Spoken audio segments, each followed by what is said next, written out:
Chester Nimitz climbed down into dry dock number 1 at Pearl Harbor on May 27, 1942, with water still draining from the caissons.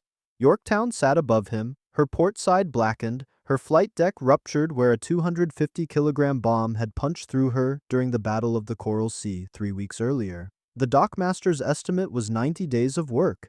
Nimitz gave him 72 hours. By the time the dewatering finished, 1,400 yard workers were swarming the hull. Electric cables snaked across the deck. Cutting torches lit the forward bulkheads. Power came from the battleship USS California's grid because Pearl couldn't generate enough on its own. Welders worked in shifts that did not stop for darkness. Men slept on plating between hours. Ate sandwiches passed up on lines, then went back at the cracked frames and warped beams. Yorktown cleared the harbor on May 30th, 2.5 days after entering the dry dock. She still had patched compartments and damaged frames her engineers had marked for follow-up. The ship was rated combat-capable. Her air group was reconstituted from squadrons scattered across Oahu. VF-3's F-4F-4 Wildcats came aboard from Saratoga's stranded air group under Lieutenant Commander John Thatch, joined by VB-3, VS-5, and VT-3. In Tokyo, Naval Intelligence had already filed Yorktown's death. Japanese pilots returning from Coral Sea reported 2 American carriers ablaze. Lexington had indeed been lost, her avgas vapors detonating below decks hours after the action ended. Yorktown was listed as a probable second kill. The estimate hardened into a planning assumption for Operation MY, the Midway strike, ordered for early June. Vice Admiral Chuichi Nagumo took his 4 fleet carriers, Akagi, Kaga, Soryu, Hiryu, toward Midway Atoll, expecting at most 2 American carriers in opposition, Enterprise and Hornet. Yorktown was already steaming northeast, refueling from oilers at Point Luck, 325 miles from Midway, on the morning of June 4th. When Japanese scout planes located Task Force 17 that afternoon, the report read, 1 carrier. Lieutenant Michio Kobayashi led Hiryu's first strike against it. Yorktown took 3 bombs, lost power, listed badly.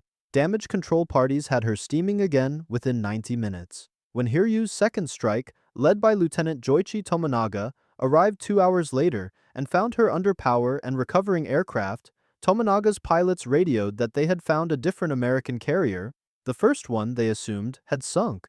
Japanese command now believed 2 undamaged U.S. carriers were still operating at Midway, in addition to the one they thought destroyed. There had only ever been 3. Yorktown had been counted twice.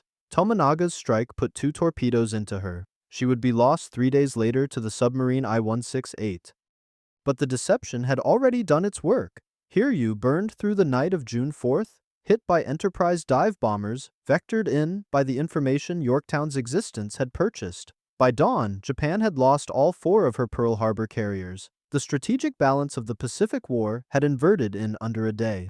Among the survivors lifted from Akagi's burning hangar was Commander Mitsuo Fuchida, who had led the airstrike on Pearl Harbor 6 months earlier. He spent the next 3 years trying to understand how a navy with what he considered superior aircraft and superior aircrew had lost. His conclusion, written years later, was not about the F-4F Wildcat or the SBD Dauntless. It was about what happened on the American flight decks themselves. The speed, the discipline, the recovery from damage that, by every Japanese measure, should have ended a ship.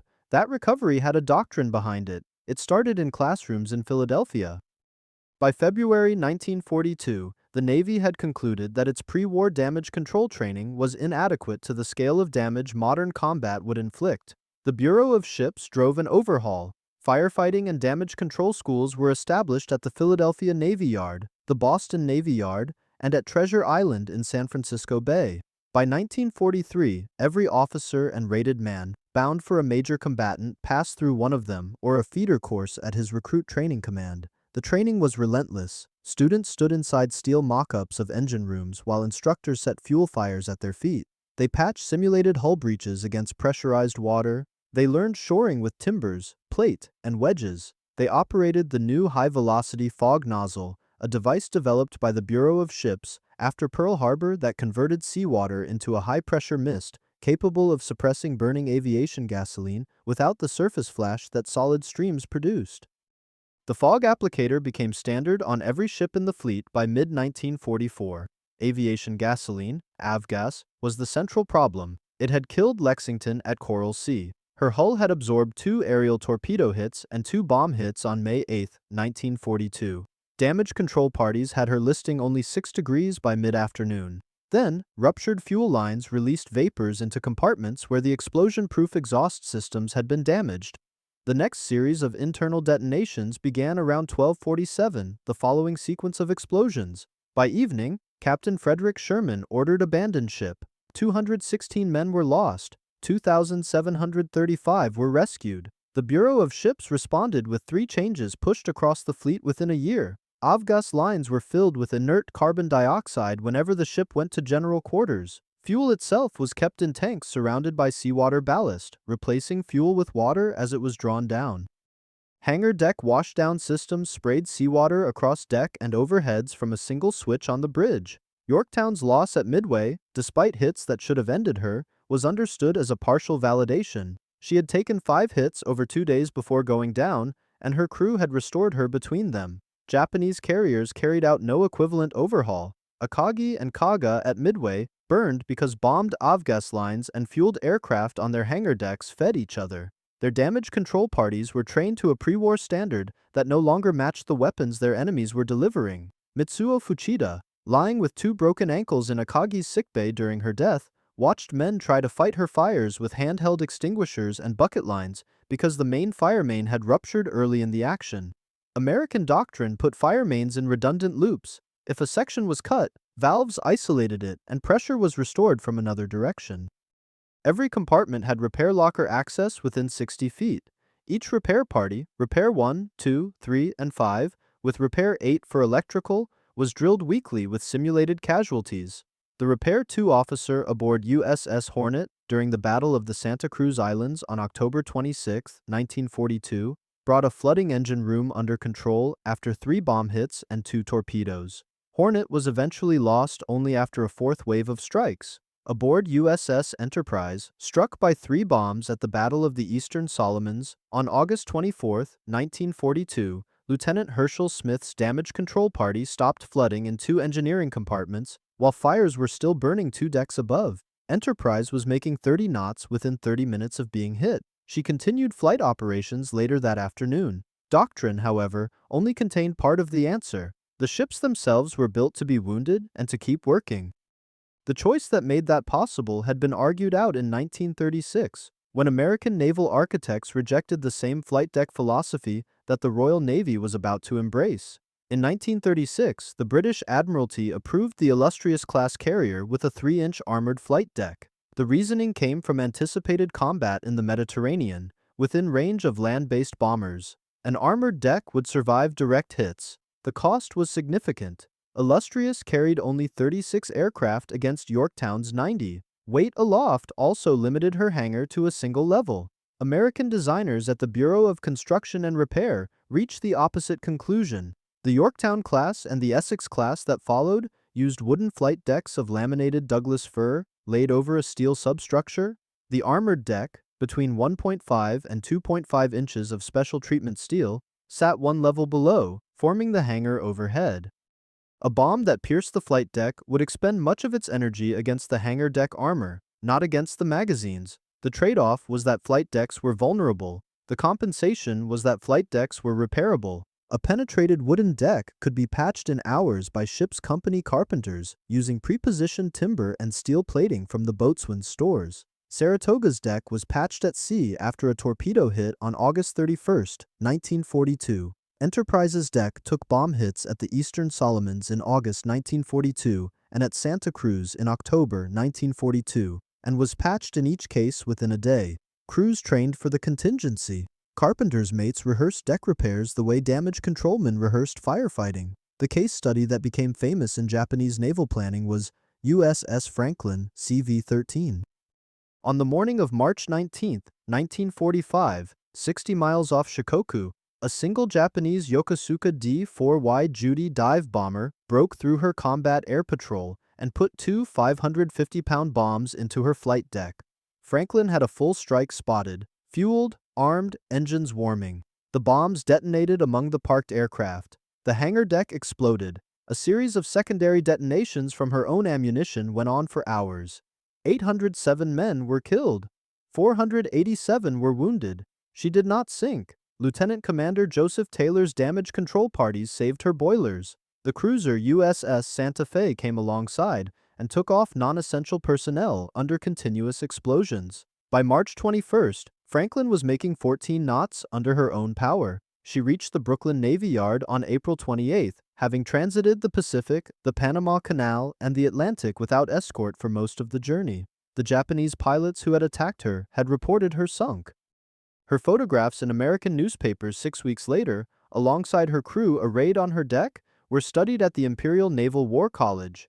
USS Bunker Hill, CV-17, was hit by 2 kamikaze aircraft on May 11, 1945, off Okinawa. 390 men were killed. Her flight deck became a slaughter ground. Damage control parties brought her fires under control within 5 hours. She steamed to Ulithi under her own power and made Pearl Harbor by early June. The conversion of carriers from frontline combatants to nearly indestructible operating platforms was the visible result of the design decisions of 1936. Britain's armored decks survived hits well. HMS Illustrious took 6 bomb hits off Malta in January 1941 and stayed afloat, but her aircraft complement, by then 33, could not generate the sortie rates of an American fleet carrier. Vice Admiral Mark Mitscher's Task Force 58 in 1944 could put 600 aircraft over a target with a single launch cycle. No Royal Navy task force ever approached that figure during the Pacific War. What Task Force 58 demonstrated wasn't only deck design, it was deck operations, a sustained cycle of launch and recovery that American crews had developed into a method Japanese observers had no precedent for. The American carrier deck cycle of 1944 ran on a doctrine the Imperial Japanese Navy had not anticipated even in theory. Aircraft were not struck below into the hangar after each mission. They were parked forward on the flight deck, the deck park, while aircraft landed aft. As soon as a landing aircraft cleared the arresting wires, deck handlers in colored jerseys pushed it forward into the park to refuel and rearm in the open air. The next aircraft was on approach within 45 seconds. The system required precision that Japanese carriers, which struck most aircraft below between cycles, did not attempt.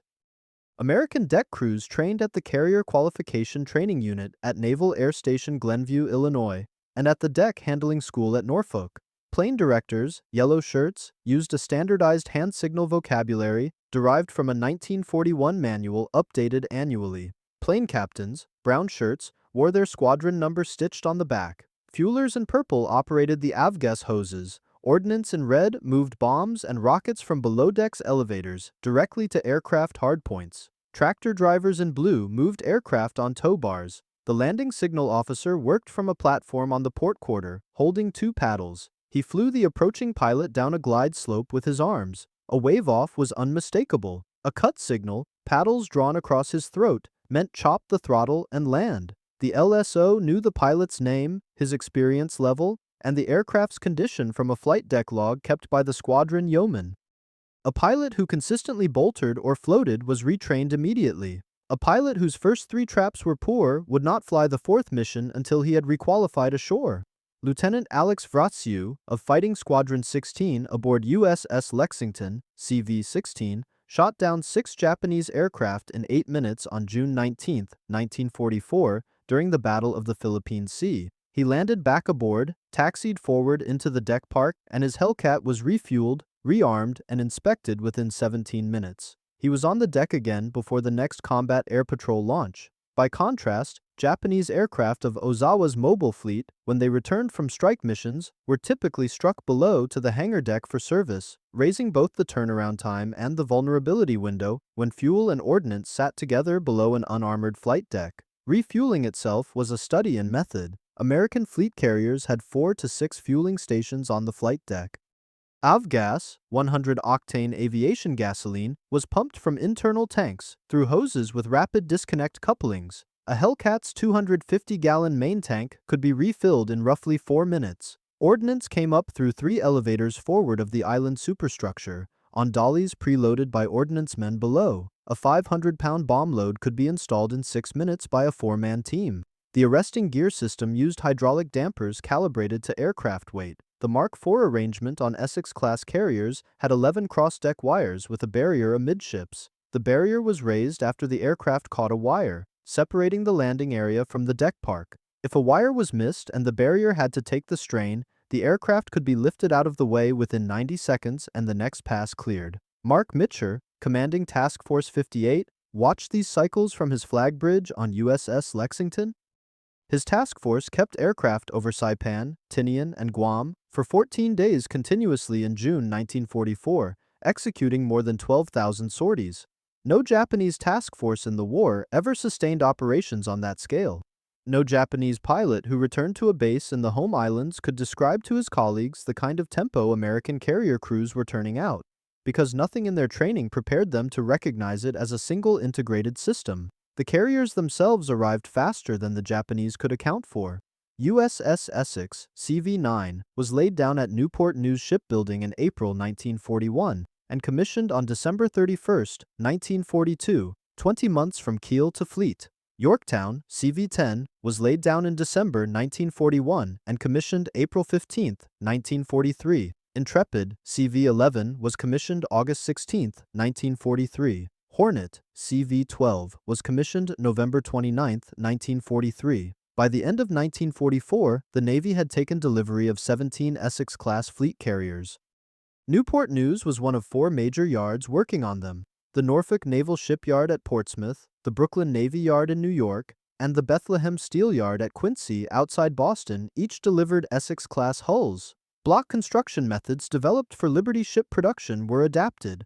Large pre-assembled sections welded together at the slip, dramatically reducing keel time. Welding had replaced riveting on hull plates by 1942, eliminating an estimated 600 tons of metal per hull and speeding work by a factor of 3. Light fleet carriers came alongside the Essex program. The Independence class, 9 ships converted from Cleveland-class light cruiser hulls then on the ways at the New York Shipbuilding Corporation in Camden, New Jersey, added 30 aircraft decks to task forces from January 1943 onward.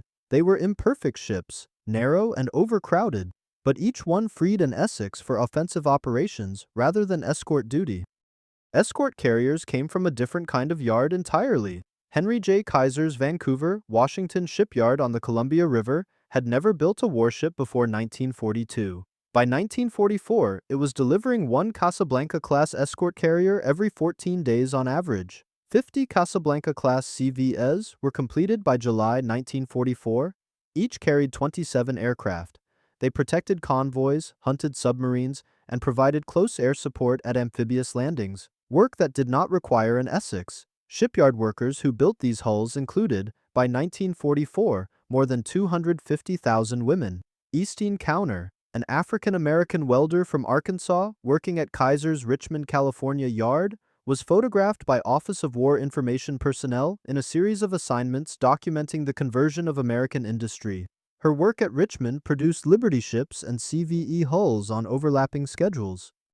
By 1944, women constituted close to 1/3 of the shipyard workforce nationally, and a majority at certain Kaiser facilities. Output dwarfed Japanese production by margins that the Imperial Navy's planning had not allowed for. Japan completed 2 new fleet carriers during the war. Taiho, commissioned March 1944, lost at the Philippine Sea 3 months later, and Shinano, a Yamato-class hull converted, commissioned in November 1944, sunk by USS Archerfish 10 days afterward, plus 4 light carriers from converted hulls. The United States completed 17 fleet carriers, 9 light carriers, and 78 escort carriers during the same period. The aircraft to fill them came from Grumman in Bethpage, Long Island, from Curtiss in Buffalo, New York, from Vought in Stratford, Connecticut. Grumman alone delivered 12,275 F-6F Hellcats between June 1942 and November 1945. Pilots came from Pensacola, Corpus Christi, Jacksonville, Glenview, and Memphis. The Naval Aviation Cadet Program, turning out roughly 60,000 aviators by 1945, against a Japanese training pipeline that had collapsed by mid-1944. After the Marianas, the Imperial Navy was unable to replace its lost aircrew at any meaningful rate. The carriers America was building were arriving with pilots who had received around 360 hours of flight training before deployment. The Japanese pilots who would face them in late 1944 had received on average fewer than 100. What that imbalance meant in combat became apparent in a single afternoon in June 1944 over the Philippine Sea, when Japanese aircrew flew into a wall of Hellcats backed by a system they had no equivalent for. Admiral Soemu Toyoda's Operation Eigo committed the Imperial Navy's surviving carrier strength to a decisive engagement near the Mariana Islands in mid-June 1944. Vice Admiral Jisaburo Ozawa's first mobile fleet sailed with 9 carriers, 3 fleet carriers, 2 light carriers, and 4 converted from auxiliary hulls, carrying 473 aircraft. He counted on land-based aviation from Guam, Rota, and Yap to add several hundred more aircraft to the engagement. Across the table sat Task Force 58 under Mark Mitscher, 15 carriers, 7 of them Essex-class fleet carriers, 8 light carriers, with 956 aircraft total. The American advantage was not only in numbers. The Hellcats Mitscher launched were flown by pilots with an average of 525 hours of pre-deployment flight training. Ozawa's pilots averaged closer to 275, and many of the carrier strike groups had less than that. Hellcats outclimbed Zeros above 10,000 feet, outdove them at all altitudes, and could absorb punishment that Zeros could not. On the morning of June 19, 1944, Ozawa launched 4 major strikes against Task Force 58. They were detected by Mitscher's radar pickets at ranges between 110 and 150 miles. American fighter direction officers vectored Hellcats onto the inbound formations with time to climb and position. The first Japanese strike of 69 aircraft lost 41. The second, of 109 aircraft, lost roughly 70. The third, of 47, lost 7 because it missed the American force entirely. The fourth, of 82, lost more than 60. Japanese land-based air from Guam, struck preemptively that morning by Hellcats from USS Belleau Wood, lost approximately 30 aircraft on the ground and in the immediate air defense. Ensign Wilbur Webb of Fighting Squadron 2, aboard USS Hornet, attacked the Orote airfield landing pattern alone and shot down 6 VALs in a single engagement. Alex Vratsiu, who had taken off from Lexington that morning, dropped 6 Judy dive bombers from his Hellcat in 8 minutes during the second strike's interception. His after-action report, filed that evening, noted that the Japanese pilots flew through his attacks without evasive action and without effective return fire. He concluded that they were green, undertrained, unable to fight back at the level he had encountered over Truk and the Marshalls earlier in the year. By dusk on June 19th, the Imperial Navy had lost more than 300 aircraft. American losses were around 30. American submarines added to the catastrophe. USS Albacore put a torpedo into the new carrier Taiho during her morning launch operations. Damaged but functional, Taiho would have survived had a damage control officer not ordered the ventilation system run to clear avgas fumes, which instead distributed them through the hull until a spark detonated the lot at 3:32 that afternoon. Taiho went down with 1,650 of her crew. USS Kavala put 3 torpedoes into Shokaku, veteran of Pearl Harbor, at 12:20. Shokaku sank at 14:01. Ozawa, aboard Taiho until her loss and then transferring his flag to the cruiser Haguro, did not know on the evening of June 19th how badly he had been hit. His communications were poor. He believed his strikes had inflicted heavy damage on Mitscher and that his returning aircraft had landed at the Guam fields. He resolved to fight again the next day. On June 20th, Mitscher launched a 216 aircraft strike at extreme range, 275 miles, late in the afternoon, knowing his pilots would return after dark. They sank the carrier Hio and damaged Zuikaku, Junyo, Chiyoda, and the battleship Haruna. 80 American aircraft ditched in the water on return, low on fuel. Mitscher ordered the fleet to light its decks, despite submarine risk. Most pilots and crew were recovered. The night ended the battle. The Japanese carrier air arm, as a striking force, was finished. Survivors who flew home wrote what they had seen. What they wrote unsettled their superiors more than any aircraft performance gap could account for. Saburo Sakai had flown for the Imperial Navy since 1937. By 1944, he had lost an eye over Guadalcanal, recovered, and returned to combat as an instructor and combat pilot with the 343rd Air Group at Iwo Jima. His memoir, written with Martin Caidin and Fred Saito and published in 1957 as Samurai, described the moment in late June 1944 when news reached his unit of what had happened in the Philippine Sea. the sortie numbers from Mitscher's carriers, the sustained tempo, the impossibility of overwhelming a defense that could throw 200 Hellcats into the air on minutes' notice, convinced him the war could not be won by conventional means. Mitsuo Fuchida had survived Akagi at Midway, and the surgeries that followed his broken ankles. He served on the Navy General Staff in Tokyo for the remainder of the war. After 1945, in a series of writings beginning with the 1955 book Midway, The Battle That Doomed Japan, co-authored with Masatake Okumiya, he set out his analysis of the war's loss. The book devoted comparatively little attention to the F-6F Hellcat or the SBD Dauntless as machines. It returned repeatedly to what he characterized as the operational tempo of American carrier task forces. The American carriers, he argued, did not fight individual battles. They ran a process. Each ship was a factory of strikes. Each task force was a system. Destroying one carrier mattered less than the system would have made it matter because the system could spare carriers. Captain Minoru Genda, the architect of the Pearl Harbor Air Plan, gave a similar assessment in his post-war interviews with the United States Strategic Bombing Survey in late 1945 and 1946. Asked when he had concluded the war was lost, Genda's answer focused not on Midway, but on the period after the Marianas, when he understood the American replacement rate. New ships, new pilots, new aircraft, all arriving on a schedule his service could not begin to match. The kamikaze tactic emerged from this recognition. Vice Admiral Takejiro Onishi, organizing the first formal special attack units in October 1944 at Mabalacat in the Philippines, was reasoning from the same evidence the carrier veterans had been collecting for 2 years. Conventional attack against an American task force could not generate hits at a rate sufficient to overcome the replacement rate. A pilot willing to crash into a ship might. Special attack units hit American carriers hard at Okinawa. Bunker Hill, Franklin, and 10 escort carriers were damaged or sunk by kamikaze aircraft between October 1944 and August 1945. The damage was severe and the casualties grievous, yet the surviving carriers came back. Bunker Hill was underway again within a day of the May 11, 1945 strikes. Franklin was making her own way east by March 21. None of the fleet carriers was lost to enemy action in 1945. Mitsuo Fuchida, traveling through occupied Japan in late 1945 as part of an unofficial assessment of his service's defeat, visited the ports where the surviving Imperial Navy lay. Most of the carriers were on the bottom. Those still afloat had no fuel, no aircraft, no pilots. He compared what he saw to photographs in American magazines of Task Force 58 carriers, a dozen and more of them in a single image, decks full, crews lined for inspection. The disturbance the pilots had described was not really about the F-6F Hellcat. It was about the question the deck operations had been answering since 1942, whether a navy could be designed to sustain damage and keep working at industrial scale.